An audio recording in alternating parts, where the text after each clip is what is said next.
Bruce's Big Call Universe. Disclaimer. Bruce's Big Call contains opinions and information provided by Bruce. These opinions are not vetted, nor are they shared by the owner of the Digital Soldier Press Channel. As with all RV and NESARA-related news, from any source other than the most reliable source for news and information regarding the RV and NESARA, which is Mark Z and Mr. Cottrell, take said information and put it on a shelf. Manage your expectations accordingly. Note that NO money will flow or redemptions or exchanges will occur until Mr. Cottrell enters the codes to unlock the abundance of gold assets held by the U.S. Treasury, regardless of what anyone else might say on any other platform or channel. We strictly follow the information provided by Mr. Cottrell as the only valid source of information on the RV and NESARA start. And now, Bruce's Big Call Universe. Everybody, the big call tonight. It is Thursday, August 13th, and you're listening to the big call. All right, so let's talk about Intel.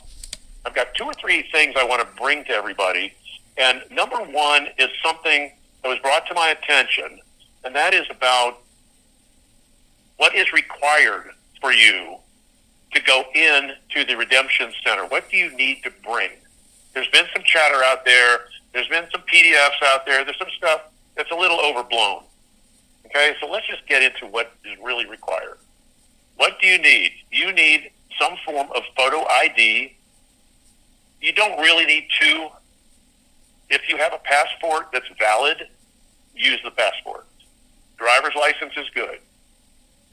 Probably not student ID, but if you had, that's all you had, that's what you got. Government issued ID, yes, you're good there.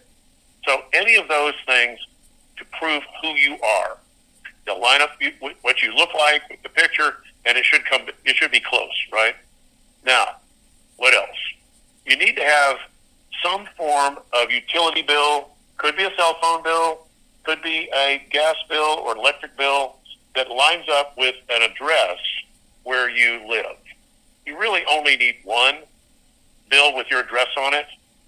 So they say, oh, okay, I see you're this person that lives at this address. Okay, they got that. Power bill, utility bill of some kind. Cell bill will work if you want to use that. Now, what else?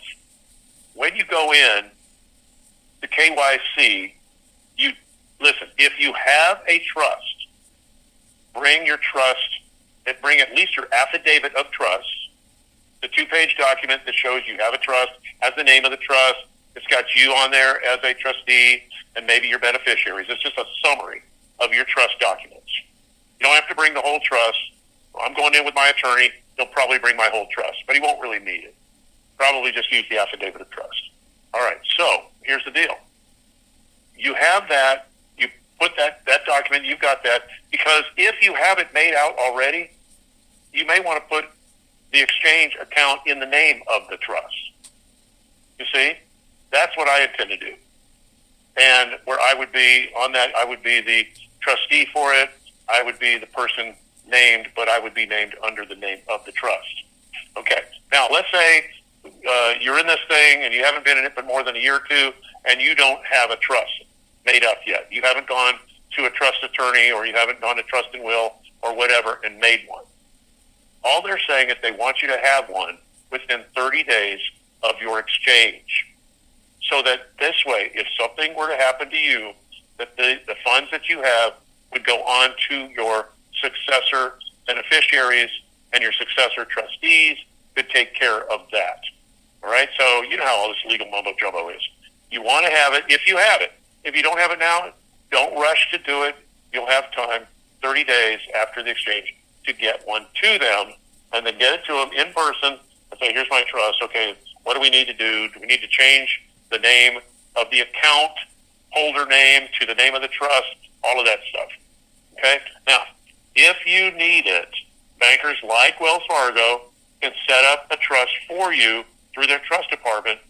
But the problem is, when it comes to successor trustees and possibly successor beneficiaries, the bank might want to put themselves themselves in that position instead of your people that you want to have, like family members, children, grandchildren, whatever it is. Just be prepared to get a trust made within 30 days of your exchange. You don't have to have one. They'll exchange it. They'll put it in your name, and your social security number, all of that, okay? Now, if you have a trust, of course, it's usually made. It can be with an EIN, okay? It can be using an EIN, but not all trusts use an EIN. Some don't, okay? So just beware of that. Talk to your estate planning attorney after the exchange and get them to put together something for you and your family. All right, so we got that handled. Let's see, what else you don't really need to bring a whole lot. If you have a project and you've done one or more projects, you bring a little summary in, and you have about a 3 to 5 minute space to tell them a little bit about your project. Forget spreadsheets, forget cost analysis, forget first 6 months of operation, forget all that. They don't have time to look at that, and they could care less about that. All they want to know is, what are you going to do with all this ZIM money? Are you going to do something positive for humanity? Are you going to hire people or create jobs? Are you going to create regenerative agriculture? Are you going to work with animals? What is your project? Get 3 to 5 minutes. I'm going to have 4 projects, and I can say everything I need to as an orientation in 3 minutes. 3 minutes. I can give them all 4 of our projects. Rebuild America, Rebuild International, Veterans Retreat Network, and Pastoral Retreat Network. I can do all 4 of those easily in 3 minutes. And that's probably what I'll do. I'll just give them a rundown on it. All right? Because that's all they care about. Now, what about leaving behind your project? I have a 2-page summary of those 4 projects. 2-page. I will leave that with them. Now, if some of you guys don't have projects, but you like the idea of Rebuild America, you want to be part of it, if that's your goal, and I'd love to have you as a volunteer to help, I'd love to have you work with us across this country of ours, then you might want to say, yes, I'm planning to join as an affiliate. That's a good word, affiliate, to Rebuild America. And you've heard enough about what I've talked about with Rebuild America to speak for a few minutes about it. Okay? That's the goal. Okay, now we got that out of the way. Let's see, what else? There may be some other things, but I would say this much. They don't want a ton of your paperwork. They don't have time. Do you realize how much has to get done in 30 to 40 minutes? They're going to take your currency. They're going to run it through the Delarue machine. They're going to see how much it is in each currency. They're going to verify it, count it, verify it. And I would go in with a number of each currency's total in that currency. Like, let's say you've got 10 million dinar, Iraqi dinar. You've got enough, and you just say, I've got 10 million dinar. That's what I've got. That's what I'm turning over for you guys to count and verify on the Delarue machine. Okay? And then, okay. And you say, well, I've got some dong. Oh, okay, I've got 20 million dong. Okay? Let's say you've got 20 million dong. You let them know that. That's the amount that you are saying that you have that are turning over to them to count. So make sure that your number meets what they come up with. It should be the same. Just make sure you didn't miscount or they didn't miscount or whatever. Just try to make sure you're on the same page on the amount of each currency. All right, let's say you've got ZIM. Now, they're going to want that ZIM first.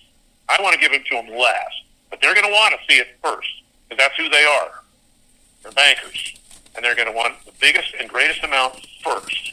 So you let them know, I've got X trillion ZIM or whatever it is, okay? Trillion, quadrillion, quintillion, whatever you've got. You hand that over to them, and you make sure you know how much of that you have. All right? And same thing with rupiah, with Afghani, with Venezuelan bolivar, whatever it is you've got. There are going to be 51 currencies available that they are going to have rates on screens for. 51. And there's no second or third basket. That's like 10 years ago talk. Okay? This is from what I understand. There's one shot at this, one basket, boom, done. All right. So make sure that you have that little bit of paperwork that you can kind of hold on to yourself and say, okay, I say that I have so many million, I've got 10 million dollars. I've got $20 million. Whatever it is, These are examples only. These are only examples of what you would tell them. All right. After that, they run it through the machine. You're coming up with a rate for each currency. And you know, if you're a dinar holder, there's a thing called a contract rate. President Trump arranged for a contract rate for us in his first term with Dr. Sinon al-Shabibi of the Central Bank of Iraq. He hooked us up, okay? And it's a super high rate. I can't say what it is on the call. I've alluded to it. It's quite high. And you'll get that. They should offer that to you. They should offer it. And if they don't offer it, ask for it. Let them offer it first, if you're a dinar holder. And this is only at the Redemption Center, you guys. No, only going to be at the Redemption Center. So then you ask for it if they don't offer it to you. Secondly, the dong rate is going to be good. I don't know what it's going to be exactly. It could be within a really good range. And, of course, the ZIM could be on par with the U.S. dollar or slightly higher. Yeah, that's what I said. Even with the dollar, that's what on par means, even with, same as, or slightly higher. It's been trading up a little higher. So I'm just going to say I'm thrilled with the dollar. If it's more than that, it's total gravy. Really. All right, so we got that working for us. Everything else, what about R&R and what about Doge? We think both of those, for those of us who are exchanging, will be at the redemption centers. They'll have that for us based on our Social Security number. They'll have that. And it could be already in our quantum accounts that they have set up for us. Now, if it's not, I hope it's not there. I hope it's something we get by direct deposit. But it's going to be a big chunk of change. It's not going to be as big as our exchanges are, but it's going to be large. Doge, R&R. And then there's the old tariff dividend. That's something that's going to be a lot lower, I think between 2,000 and 3,000, and that could come out for maybe once a month for a year. That, I still don't know exactly when that's going to start. I don't know if it's going to start in the month of August or not. I really don't. But I believe R&R and Doge should be for us at our exchanges at the Redemption Center. And ask about it. Ask about it. Restitution and reconciliation allowance. Or there's 4 different ways to say the R word. That's the way that I tend to remember it. Some say reconciliation, restitution. Some use restitution. But whatever it is, R&R, includes birth certificate money. Remember, 4 different instruments were traded as bonds that we have, that were traded on us as chattel property. Birth certificate, death certificate of a spouse, marriage license, divorce decree. And I got a little bit of all of those. In fact, I have one of each of those. So, and 2 marriage licenses. So, those were traded as bonds, as tradable instruments. They traded on us with those instruments, predicting how long will this marriage last? How long will this person live? All these things. So there's money from that that's included in our R&R, along with amount of interest that we paid on credit cards, amount of interest that we paid on bank loans, car loans, amount of interest that we paid on mortgages, on the interest paid on mortgages, all of that. And there's probably some other stuff too, other taxes. Taxes that we paid, taxes, should all be in there. Okay, so it could be a nice chunk of change. Like I said, it's not going to matter a whole lot, especially if you're a ZIM holder. Everything else is dwarfed by the value of the ZIM. All right, so you got that working. Now, beyond that, when you get to the point you're going to be setting up your account, you've got a quantum account that you're setting up with you supposedly don't need a username and password. You might need an ID. You're going to need what's called biometric fingerprint or thumbprint, okay, that will read that for you. I don't think they're going to do retinal scan for us. They are doing retinal scan for the Redemption Center leaders to get into their system. They're doing that already now. So they'll have something for us there. We need a 5-digit PIN code, and then we need an email. They'd like it to be a new email. I don't know if that's crucial or not, but they're going to need an email and obviously the password for your email. All of that you would enter I don't know that they need to know the email and password, but those 5 things are what you need to get into your quantum account. And why do you get into the quantum account? Because that's where all the monies from your exchanges and your Zim go in, and then you move money from the quantum account, which is kind of like a U.S. Treasury account in a way, okay, and you move that into your primary bank account. And you can use Wells initially to start with, which is what I'm going to do. I'm going to see how well Wells treats me, and then I might use 1 or 2 other banks and tie those in to the quantum account also. I believe you can hook up to 3 different banks using your quantum account. All right. And we'll see all the details on this when we get in there. All right. So you got your quantum account set up. Now you're moving some money into your primary account that should last you for 60 to 90 days for your projects and your personal use and so on.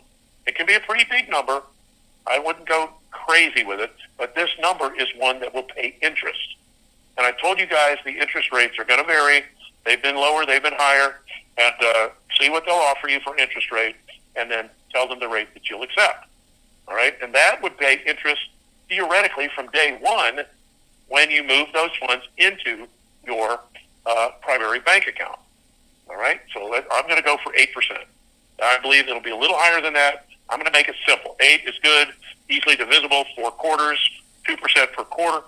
That's a number I think I can keep up with. I can do that math in my head, and I can go ahead and say, okay, all right, that's going to give me so much to work with that I know I need to give away, invest into people's lives, use for my projects, all of that for the first quarter. And then the next quarter, I'm going to have more money from interest. And then the next quarter, more, and so on and so on. So that is going to be taken care of us. You don't have to, probably, if we do it right, we're not even going to have to spend down hardly any of the principal. A little bit, but not much of it. And that's all good, too. I don't know how long we're going to need money for, you guys. I don't know if it's 50 years, 100 years, 300 years. We don't know how long we're going to need to use money. But we've got it to use it. Let's use it. Let's give it. Let's not just throw money at something, but let's invest wisely in people's lives, in people's new business ventures, in people's, the projects like Rebuild America. Man, I'm all set to go on that. We're going to do a lot for Rebuild. All right, so what else? All right, you're through that part. You've got your bank account now. Maybe it's in the name of your trust. Maybe it's in your name, whatever. All right? You won't be able to have time to do this on day 1, but day 2, 3, 4, something like that, get with your premier banker of Wells and set up any secondary accounts you need. I'm doing 4 LLCs and 4 accounts, 1 for each of my projects. That's how I'm doing it. And I'll just move some money from the primary account to those 4 secondary accounts as I need them or initially. Theoretically, we would be paid interest on all of that money if it's sitting in a Wells account, whether it's primary or secondary accounts. That's something we have to find out when we get there, but it should work that way. All right, so you're done. You've got that going. Now you're looking at, you've got your Q card, which is your special card to get into your quantum account. It's 3 times the thickness of a credit card. It's made of titanium. It's got 3 chips in it, and it's the only reason you use this card is to move money from your quantum account into your primary or secondary bank accounts. It is not a charge card. It's not a credit card. It's not a debit card. You never use it to buy anything with. It's only used like a key to move money from your so-called quantum account into your primary or secondary bank accounts. But you got to hold on to it, and you got to keep it in a very safe place. You're not going to use it that often. You'll use it occasionally when you need to move money into an account from your quantum account. You earn 0 interest while the money is in your quantum account. You earn, I'm just saying 8%. I've been given a number a little above 8. Whatever the number is, whatever that number is, that's what your primary and secondary bank account would earn. Okay? And I'm thrilled with it, 8%. You think I need to worry about investments if I'm making 8% per year and I get 2% per quarter on gazillions of dollars? No, I don't think I have to worry about investments. And I'm not going to. I'm going to worry about getting rid of the money responsibly getting rid of it into people's lives all across the country, all across the world. All right, so let's do that. What else? All right, now we've got that done. We're going to get a 2-page, probably page of perks, which are benefits, BERKS, perks or benefits that Wells Fargo is going to give us for being customers. And there's a whole list of these things. I don't know if we have a couple that we can choose or more than one or whatever, but they're going to give you that list, and you can look and see what that would include and get back to your premier banker and let them know what it is you want, if you want any of it, if you want anything. It's not like they're going to give you a free toaster like the old days in the 50s and 60s. They'd give you a free toaster if you open an account. It should be a lot better than that. Let's see what else. Now, what about Q phones? Yes, the redemption centers have Q phones for the most part. A few do not have any physical phones in a box to hand you to get activated when you go home. You're not going to do anything with it at all at the redemption center, except take it, put it safely in a briefcase, and leave with it, along with any paperwork that you have. Now, what about, what else? They had talked about a certificate for a new laptop that you could redeem at Best Buy, maybe a $1,000 certificate. Really? Do we need a certificate to buy a new computer after this? They give it to us, great. If they don't worry about it. Forget about it. But some redemption centers will run out of Q phones, and some don't have any yet, but they have the certificates to present to T-Mobile or wherever it is for a free Q phone. All right? Just beware. You might get the phone, or you could get a free certificate for a Q phone. All right? So beware of that. Let's see if there's any. And then, of course, what about cash? What about USTN, United States Treasury notes? These are the new USN dollar currency. Now, the latest number from today is that they have it at the redemption center already, and it's probably shrink wrapped or in some kind of little thing that we'll get up to $2,500. You can ask for up to $2,500. It's not much, but it is cash, and it would be the new notes. I don't know how many of the new notes. Might be all hundreds, could be 50s and hundreds. I don't know what it's going to be. But they probably have them in $500 to $1,000 packets, let's call it. And then you say, okay, I want to go ahead and get 2,000 or I want to get 2,500. And they'll just give you that. And that'll come off your account. It's not free. It'll come off of your account balance. So if you're not a cash person and you don't want the new money, don't worry about it. You don't have to take it. It's kind of cool, I think, to get some of it. And theoretically, by the time we go in to redeem, everybody's aware that we have a new currency, and you don't go into a place to try to use it, and they look at you like, wait a minute, is this real? Because it'll be different. It'll be new. So we'll see. We'll see what they say about it when we get there. But it's been there for 2 years or more, ready for us. They haven't been ready for us to go in yet, but they are getting ready now. All right, let's see. So that's everything I wanted to cover right now about the exchange process itself. Let's talk about where we are. Now, fortunately, I have 3 extremely good sources that are all confirming the same timing for our timeline. And without revealing the sources, let me say I was very happy to hear the confirmation. All 3 said something major is going to happen on the 15th and 16th of this month. That is Saturday and Sunday. One went on to say the monies, everything's going to be flipped on. The monies are going out. They're ready for us. And we believe we'll get notifications Saturday and or Sunday with exchanges Monday and or Tuesday. Starting exchanges this coming week. And I've got that from military sources. I've got it from high finance sources. And basically, it's the best intel we've ever had. Provided what? That it comes to pass. That is the biggest question mark. Is this going to happen now? According to these sources, yes. So let's see if that occurs. I started looking at your emails Saturday and Sunday and texts. I think we're going to get it both ways. The 800 numbers will come from Wells Fargo in an email and a possible text. When we get them, we will post the correct number for the U.S. And if there's one for Canada, which they should have a separate number for Canada, we'll post Canada also on our landing page of bigcalluniverse.com. If you've registered your email, meaning you want to be part of our projects going into the future, like Rebuild America, Rebuild International, then of course you'll want to make sure your email that you have signed up on our website. There's no charge. You just put your email in, and that way we'll contact you with an email from us, Big Call Universe, with the 800 number in it. So you'll have it on the website. You should get an email if you registered and want the email. We should send that out to you with the correct 800 number in it. Okay, but remember, the U.S. is going to have a number, and Canada is going to have a separate number. Canada, don't call the U.S. number. U.S., don't call the Canadian number and say, hey, what's going on up there, eh? Oh, okay, hose off, all right? Hose off, eh? No, don't do that. I'm just kidding you guys. All right, so I think that when we get the number, we will be calling to set our appointments. There'll be some AI answering the number, from what I understand, and then go through whatever the prompts are. They may ask you what your zip code is. They may ask you what currencies you have with a code. Press 1 for Zimbabwe. Press 2 for Iraqi dinar. You know what I mean?